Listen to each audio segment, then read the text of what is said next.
So you remember last time when we did this video on your tier set sucks and you know, just basically talking about the first season and the introduction to Dragonflight, new talents with the new tier set bonuses and what have you. That was part 1. Part 2 is about the future. This is part 2. So we've agreed that mostly the tier sets suck, but that's a good thing actually for Dragonflight. There were examples where some of them hit the mark with Blizzard's philosophy on them, some didn't. But now, as they mentioned in their blue post, you know, they haven't excluded the fact that they would add tier sets that would be more impactful to rotations or to modifying talents or whatever.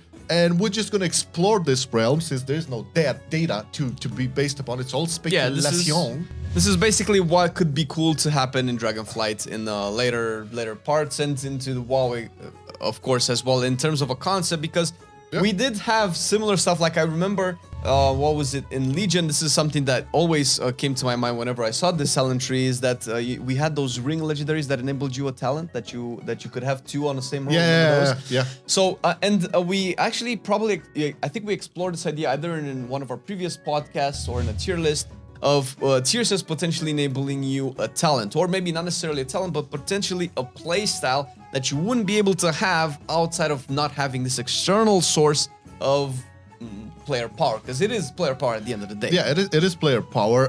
That's one example. I don't know if they're gonna like have something in the sense that maybe in tier sets activating or allowing you to have like to spend 2 extra points. That could be something. That would be interesting. That could be interesting. But I think one of the concerns since they announced the talent trees was how would they move forward with this in, you know, future patches or expansions. How would they add? Because if you look at any talent tree right now, it looks like a lot, man. It's like it's quite a few things. Yeah, it begs the question, like, where do you go from here? Do we end up in a situation as we did in Mist of Pandaria? Like we went from Burning Crusade to Wrath of the Lich King to Cataclysm. Cataclysm was like a big pruning of a lot of the talents, and a lot of like talent points then just, you know, wound it up being like added up together. 3 passives were just transformed into 1.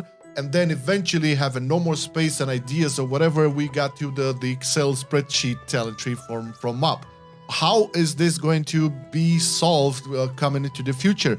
And not to mention the fact that we're going into this first season, into the launch of Dragonflight with a couple of specs still very poorly designed in terms of their talents, right? And that has to be addressed at some point. This is you cannot have like a portion of your player base just be unhappy. I don't think that's the smart thing to do. So how would they go above this? And I do believe that moving forward, one of the things that will happen to a lot of these talents is actually mold them up together. I think what they did here is just to have like a big picture to have like a big array of options for talents. Just to in the future either take a lot of them out and put them into baseline, because if you saw, there's a recurring theme for a lot of specs. A lot of things that were baseline were put back into talents. What I think they want to do here, and this is all speculative, but this is my train of thought, they're preparing themselves for the future where they will have newer ideas and things to be iterated upon and added, new stuff to be added, with all of the baseline stuff coming either back or being baked into something that's already existing at maybe the top of the talent trees. I mean, the best example for this is Fire Mage, since we've covered pretty much every spec in every iteration of the talent system on Alpha and Beta. And at the beginning of the release of Fire Mage, you had stuff like Hot Streak as a talent, which was weird because that's, you know, the core functionality of the spec. And it's a little bit crazy to think that you could build a Fire Mage without taking Hot Streak. And we've seen how they've added that baseline and instead added new talents with like new interactions. I'm thinking something like, you know, Fervent Flickering, where Ignite damage has a chance to reduce the cooldown of Fire Blast. The best thing ever they had for Fire Mage. And that's really cool. And we're seeing this because, you know, when you build towards this, because you can think of, you know, the talent tree as kind of like the structure of a building, and you keep adding layers on top of it. It's harder at the beginning to put all the depth in it, so you kind of reiterate upon it's like, this is kind of boring. We can mash this 5% damage increase here with the 10% proc chance there into 1 talent, and then come up with a new talent, which was something that they did really well with a couple of classes, particularly Mage, particularly Warrior, which I have been looking at very Not closely. Paladin. Yeah, not Paladin. So they can definitely iterate, and there's definitely good examples that they can use for the bad examples, let's say, which should receive some attention. Yeah, and there's also the discussion of future tier sets, right? So moving forward into future seasons of this expansion, and I would even go, future expansions after Dragonflight. The discussion on tier sets, since this has been a requested thing to be brought back from the community, and they have done that in 9.2. And for the most part, the tier sets in 9.2 were pretty awesome, but there were a couple of outliers, but for the most part, they did impact, some of the legendary, some of the talents, they had some impact somewhere, okay? And for some classes, it definitely had a huge impact in terms of like, how would you play that spec? Yeah. Not the case in Season 1 in Dragonflight, but if you're going to take this example where a lot of the talents could be like being either brought back into baseline or have them just molded up, so three different talent nodes just being brought up into one talent node and have that functionality. You're talking about wings, aren't you? Not saying anything. We're not going to examples yet. But then you have the tier sets to be added as well. And let's just talk about Season 2, right? So, okay, you said wings. Let's just, for no obvious reason, talk about Red Paladin here. So going into a Season 2 Red Paladin, right, where let's say they would have a total revamp for the talent tree, and they would most likely have a lot of the things put into baseline, have a lot of talent nodes either like baked up, as I said, into one, and then you have the addition of tier sets. Now, the main, I would say, focus here, and we talked about this in a lot of other like videos and podcasts, tier sets should not fix a class. This is very, very important. There's one thing to have a tier set that will add either fantasy, extra buttons, different sequences of rotational gameplay or whatever. That's one thing of adding that value. And there's another thing to be relying upon an external system like tier sets to fix a class or spec. That's hugely problematic. This is what happened. This is basically what happened since Legion, BFA, and Shadowlands. A lot of the external systems were required in order for the spec to play. That's not ideal. The tier set should not be that. Tier set should be just adding something or switching up things to make it more interesting, or giving you the possibility to go for a specific build or whatever. This is very, very important. I really want to underline that because I am afraid that for some specs, if they don't have either the time or the ideas, or they cannot get along or agree upon something, I am afraid that some of the tier sets coming in the future will be based on that. Okay, Red Paladin has a big-ass problem with playing Consecration because you're always on the move. Okay, this tier set will allow you to have Consecration move with you. If you're gonna do that and then take it away, because tier sets will go away, that's big problemo. And to give a further example, I have no problem with the tier set that is now live on Red Paladins in Shadowlands, okay? I have no problem with that going away. If that wouldn't have made it into the talent tree, I wouldn't have seen it as a problem because it didn't feel like it's core gameplay. It was just, it was fun, it added something extra to it, but it wasn't core gameplay. As opposed to an idea where you have Consecration moving with you and you have like a whole talent structure where you have a lot of buffs to your Consecration, and doing damage with Consecration is the thing to do.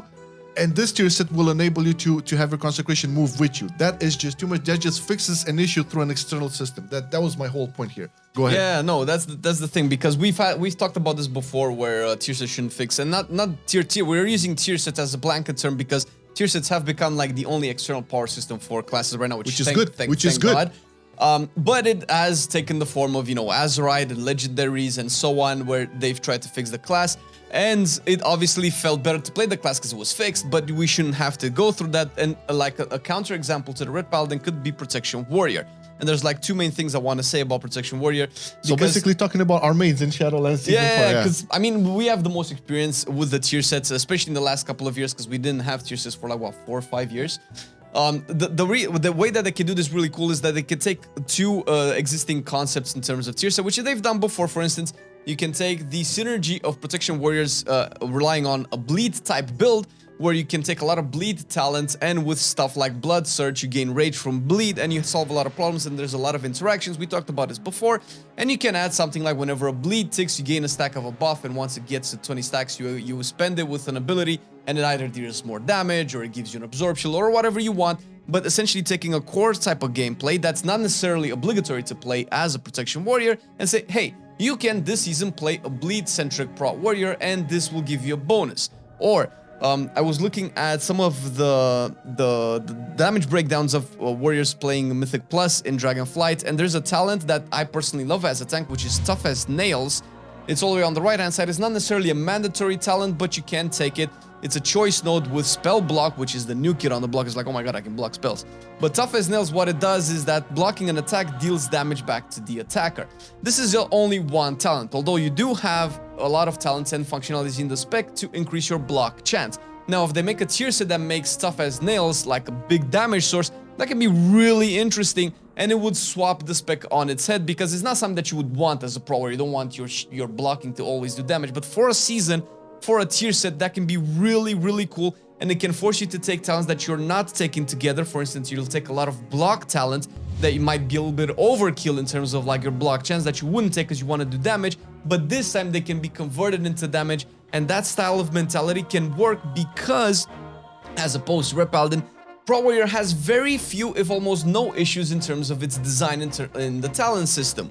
So because the class is so well thought out and has all these cool interactions, and it looks really cool, feels fun to play, that you can actually expand upon this and make something amazing for people to enjoy with. And I mean, who doesn't want to have fun when they play WoW? No, for sure, for sure. And yeah, your example is pretty great, because if you're gonna have something, tier set bonus that will have your Tough as Nail talent just be amped up by damage, just, you know, reflect more damage back to you, or let's say it would add a value to like 8 targets or Super Giga AoE, that would not be core to the spec, right? That would be something just for that season. You would not feel as sad as having a consecration move which you removed further down the line. So this is very important to make the distinction. And as they said, they're not excluding the fact that, you know, they're gonna have more quote-unquote in-depth tier sets in future season of Dragonflight. I think it's a really good distinction to be made here, because you cannot talk about these tier sets from the future without talking about the actual talents themselves. Yeah. And having the good example from Warrior and having the bad example from Paladin, you can clearly see how linked up they are, and why this is, you know, just a throwback to the first part of the video, why they didn't add in season 1 tier sets that would actually impact that many talents or whatever, with a couple of exceptions. Yeah. And I think for the most part, this is not a doom and gloom video. For the most part, they did pretty well with all that they set out to do for Dragonflight. And just speculating on the future, if they do take note of things like these, where I'm 100% sure 10.1 will see a lot of like revamped talents for a couple of specs. It's not hopium here. It's just it wouldn't be the first time that they did this. Yeah, the history showed that they kind of did this in the first major patch of an expansion.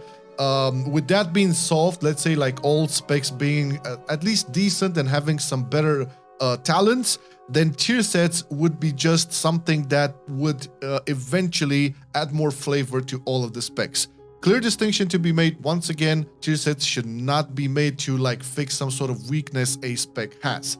And you can take this like and compare it to, and this is why we're kind of stoked for Dragonflight as a whole, because you take this and compare it to like to shards that we have in Sanctum. Oh no, please don't bring that up again. This is the benefits of having a well-designed talent system and a well-designed spec, let's say, because it's kind of like at the core of you playing the game. Your spec has to function properly. Yeah. How much positive stuff you can build upon it and just make it crazy fun, and not make it something like, oh, this we're missing so much stuff from this class, but the tier set kind of makes it fun now, but then it's gonna go away. And we've seen this in Shadowlands at the end of the season, where so many tier sets have become part of the specs just because they either fixed it, they over corrected some of the issues. For instance, Pro Warrior's Rage generation with the tier set was nuts in Shadowlands last season, and now it's part of the talent tree a little bit nerfed. And we've seen similar with Red Paladin, right? Yeah. Where you get the resets of Wake of Ashes. Yeah, well, that has been nerfed to the ground, but that's not the point, guys. It's all good.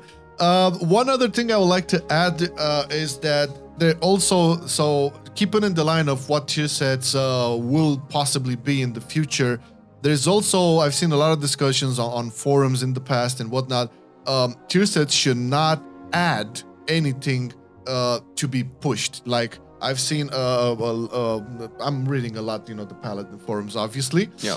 And I've seen a lot of people actually asking for like older talents or abilities being added to tier sets. That's a big no-no. Again, for the same reason. And I've seen people, a couple of people asking for the old Divine Hammer from Legion to be added as a tier set bonus, if not into the talents, because it's too late or whatever. This is before they actually announced the tier sets and whatnot.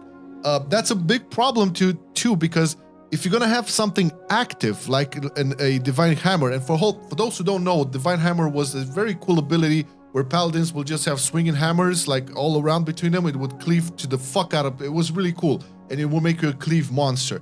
That was, well, first of all, it was visually cool. Second of all, it was rotationally spring fact, and third, it was a talent that activated a brand new, didn't activate a brand new ability, but it's too much. And again, you have to think in terms of like the future, that will go away. And if you have something this cool go away, it's really bad. That's also not a solution. So when we're having like when discussing about tier sets and whatnot, again, reiterating, this should just like add to the flavor, mix things up, or enable specific talent builds, or just pump up some different, I don't know, crazy pathing in the talents, or just maybe switch up a couple of buttons here and there for your rotation. That would be enough, because it doesn't have to be core to the spec you're playing. This is the thing. It doesn't have to be vital, all right? It just has to be a very nice addition. That's the main gist of it. Yeah, and we've seen that before, and the benefits of having this talent system, like you mentioned before, another one, is that once they take away the boring stuff and they combine it into more, they can add these things as talents, as opposed to what we've had in Shadowlands and prior, where it was pretty much cut and dry, but also set in stone. You couldn't just add a lot of talent into the old talent system, because you have like 21. Yeah. If you had like 3, that just flips the spec again.